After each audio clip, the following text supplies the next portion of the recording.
Hi friends, welcome back to sauce kitchen.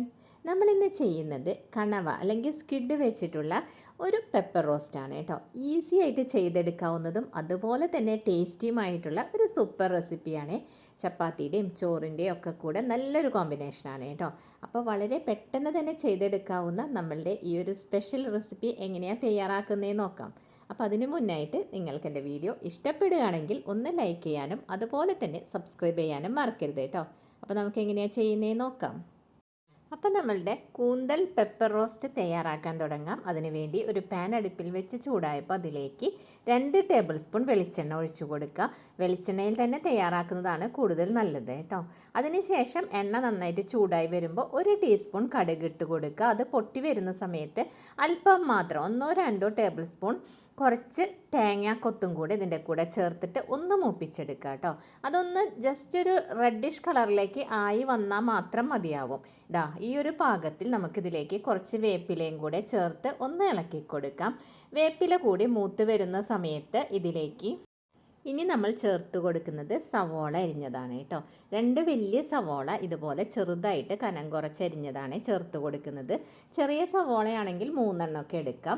അപ്പോൾ സവോളയും കൂടെ ചേർത്ത് ഇതൊന്ന് വഴറ്റി കൊടുക്കാം. അപ്പം നമ്മളുടെ ഈ ചേർത്ത് കൊടുത്ത സവോള ഒരു റെഡിഷ് കളറിലേക്ക് ആയി വരുന്നത് വരയ്ക്കും ഇളക്കി കൊടുക്കുക കേട്ടോ. ഇപ്പം ഇതിൻ്റെ കളറൊക്കെ മാറി ചെറുതായിട്ട് റെഡിഷ് കളറിലേക്ക് വന്നിട്ടുണ്ട്. ഈ സമയത്ത് നമ്മളിനി ഇതിലേക്ക് ചേർത്ത് കൊടുക്കുന്നത് തക്കാളിയാണ് കേട്ടോ. തക്കാളിയും ഇതുപോലെ 2 എണ്ണം വലുത് തന്നെ എടുത്തിട്ട് ഇതുപോലെ ചെറുതായി അരിഞ്ഞത് ഒന്ന് ചേർത്ത് കൊടുക്കുക. ചെറിയ തക്കാളി ആണെങ്കിൽ 3 എണ്ണം എടുക്കുക കേട്ടോ. കാരണം ഈ ഒരു നമ്മൾ ഉണ്ടാക്കുന്ന ഈ പെപ്പർ റോസ്റ്റിലേക്ക് കുറച്ച് പുളി ടേസ്റ്റ് കൂടുതൽ ഉണ്ടാകുമ്പോഴാണ് കൂടുതൽ നല്ല ടേസ്റ്റ് ഉള്ളത് കേട്ടോ. അപ്പോൾ അതുകൊണ്ട് തന്നെയാണ് നമ്മൾ തക്കാളിയും കുറച്ച് കൂടുതലായിട്ട് ചേർത്തിട്ടുള്ളത്. ഇതിനോടൊപ്പം ഒരു 4-5 പച്ചമുളക് സ്ലിറ്റ് ചെയ്തതാണ് ഞാനിപ്പോൾ ചേർത്ത് കൊടുത്തിട്ടുള്ളത്. അത് നിങ്ങളുടെ എരിവിനനുസരിച്ച് പച്ചമുളകിൽ വ്യത്യാസങ്ങൾ വരുത്താം കേട്ടോ. ശേഷം ഇതിലേക്ക് 1 ടീസ്പൂൺ ജിഞ്ചർ ഗാർലിക് പേസ്റ്റും കൂടെ ചേർത്ത് കൊടുക്കുക. അതുകൂടെ ചേർത്ത് ഈ തക്കാളിയും ഇതെല്ലാം കൂടി നന്നായിട്ടൊന്ന് വഴറ്റിയെടുക്കുക കേട്ടോ.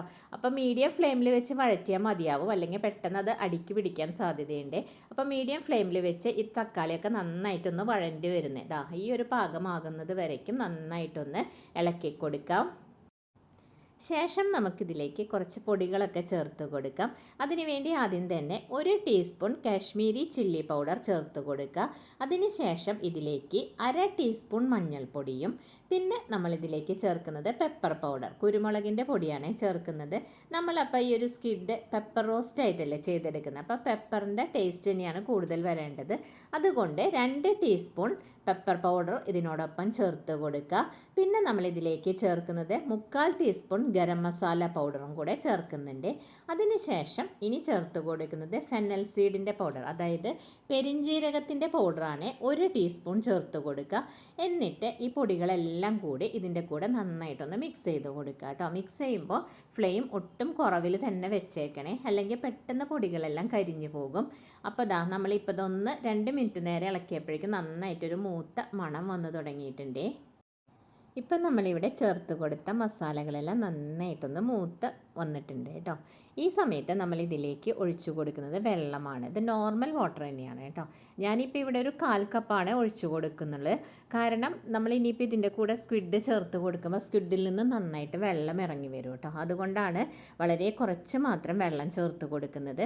അപ്പോൾ നമ്മൾ ആ ഒഴിച്ചു കൊടുത്ത വെള്ളം ഈ മസാലയുമായിട്ട് നന്നായിട്ട് മിക്സാക്കിയതിന് ശേഷം നമ്മളിതിലേക്ക് ഇനി സ്ക്വിഡ് ചേർത്ത് കൊടുക്കുകയാണ്. ഞാനിവിടെ 600 ഗ്രാം സ്ക്വിഡ് എടുത്തിട്ട് നന്നായിട്ട് ക്ലീൻ ചെയ്ത് വെച്ചിട്ടുള്ളതാണ് കേട്ടോ. അപ്പം ഞാനിപ്പോൾ ഇതൊരു റൗണ്ട് ഷേപ്പിലാണ് കട്ട് ചെയ്തിട്ടുള്ളത്. നിങ്ങൾക്കിത് വേണമെങ്കിൽ സ്ക്വയർ ഷേപ്പിലോ നിങ്ങൾക്ക് ഇഷ്ടമുള്ള ഷേപ്പിൽ കട്ട് ചെയ്യാം കേട്ടോ. അപ്പോൾ എങ്ങനെയാണെങ്കിലും ഞാനിപ്പോൾ 600 ഗ്രാമാണ് എടുത്തിട്ടുള്ളത്. ഈ സ്ക്വിഡും കൂടെ ഈ മസാലയുടെ കൂടെ ചേർത്ത് നന്നായിട്ടൊന്ന് തന്നെ മിക്സാക്കി കൊടുക്കുക കേട്ടോ. ഇങ്ങനെ മിക്സാക്കിയതിന് ശേഷം നമ്മൾ ഇതിലേക്ക് ഇതുവരെ ഉപ്പൊന്നും ചേർത്ത് കൊടുത്തിട്ടില്ല. അപ്പം നമ്മളിനി ഇതിലേക്ക് ചേർത്ത് കൊടുക്കാൻ പോകുന്നത് ഉപ്പാണ് കേട്ടോ. അപ്പോൾ ഉപ്പ് ഓരോരുത്തരുടെ ഇഷ്ടത്തിനനുസരിച്ച് ചേർത്ത് കൊടുക്കുക. ആവശ്യത്തിനുള്ള സോൾട്ട് കൂടെ ചേർത്തതിന് ശേഷം ഒന്നുകൂടെ നന്നായിട്ടൊന്ന് മിക്സ് ചെയ്ത് കൊടുക്കുക കേട്ടോ. ഇങ്ങനെ മിക്സ് ചെയ്തതിന് ശേഷം നമുക്കിതൊന്ന് അടച്ച് വെച്ച് വേവിക്കണേ. അപ്പോൾ സ്ക്വിഡ് ആയതുകൊണ്ട് തന്നെ ഒരുപാട് സമയമൊന്നും വേവിക്കേണ്ട ആവശ്യമില്ല. ഒരു 6-7 മിനിറ്റ് വേവിക്കുമ്പോഴേക്കും തന്നെ ഇത് നന്നായിട്ട് വെന്ത് വരും കേട്ടോ. ഒത്തിരി സമയം വെച്ച് നമ്മളത് വേവിച്ചെടുത്ത് കഴിഞ്ഞാൽ അതൊരു റബ്ബർ പോലെ ആയിപ്പോവും ഈ സ്ക്വിഡ്. അപ്പോൾ അത് ഒഴിവാക്കാൻ വേണ്ടി നമുക്കൊരു 6-7 മിനിറ്റ് ഒന്ന് വേവിച്ചെടുക്കാം. അപ്പോൾ അതാ ഇതിൻ്റെ ഇടയിൽ ഞാനൊരു തവണ ഒന്ന് മൂടി ഓപ്പൺ ചെയ്ത് ഇളക്കി കൊടുത്തിട്ടുണ്ടായിരുന്നു. അപ്പോൾ ഇവിടെ ഒരു 7 മിനിറ്റ് കഴിഞ്ഞപ്പോഴേക്കും തന്നെ വെള്ളമൊക്കെ വറ്റി ഈ ഒരു പാകത്തിൽ വന്നിട്ടുണ്ട് കേട്ടോ. ഇതാണ് ഇതിൻ്റെ ഒരു കറക്റ്റ് പരുവം. കാരണം നമുക്ക് ചപ്പാത്തിയുടെയും ചോറിൻ്റെ ഒക്കെ കൂടെ എടുക്കാനായിട്ട് ഇങ്ങനത്തെ റോസ്റ്റാണ് നല്ലത്. ഇനി നിങ്ങൾക്കിത് ഒന്നുകൂടി ഡ്രൈ ആക്കി എടുക്കണമെങ്കിൽ ഒന്ന് കുറച്ച് സമയം കൂടി ഇളക്കി കൊടുത്താൽ മതിയാവും. അപ്പോൾ ഇത്രയേ ഉള്ളൂ. ലാസ്റ്റായിട്ട് ഇനി നമുക്കിതിലേക്ക് കുറച്ച് വേപ്പില കൂടെ ചേർത്ത് കൊടുക്കാം കേട്ടോ. അപ്പോൾ വേപ്പിലയും കൂടെ ചേർത്ത് ഒന്ന് മിക്സ് ചെയ്ത് കഴിഞ്ഞാൽ നമ്മുടെ അടിപൊളി ടേസ്റ്റോട് കൂടിയിട്ടുള്ള സ്ക്വിഡ് റോസ്റ്റ് അല്ലെങ്കിൽ കണവ റോസ്റ്റ് ഇവിടെ റെഡി ആയിട്ടുണ്ട്. ഇനി നമുക്കിതൊന്ന് സെർവ് ചെയ്യുന്ന പാത്രത്തിലേക്ക് ഒന്ന് മാറ്റി കൊടുക്കാം കേട്ടോ. അപ്പോൾ നമ്മളിതൊന്ന് സെർവിങ് ബൗളിലേക്ക് മാറ്റി കൊടുക്കുകയാണ് കേട്ടോ. അപ്പോൾ കാണുന്ന പോലെ തന്നെ കഴിക്കാനും അടിപൊളി ടേസ്റ്റാണ് കേട്ടോ. എല്ലാവരും ഒന്ന് ട്രൈ ചെയ്ത്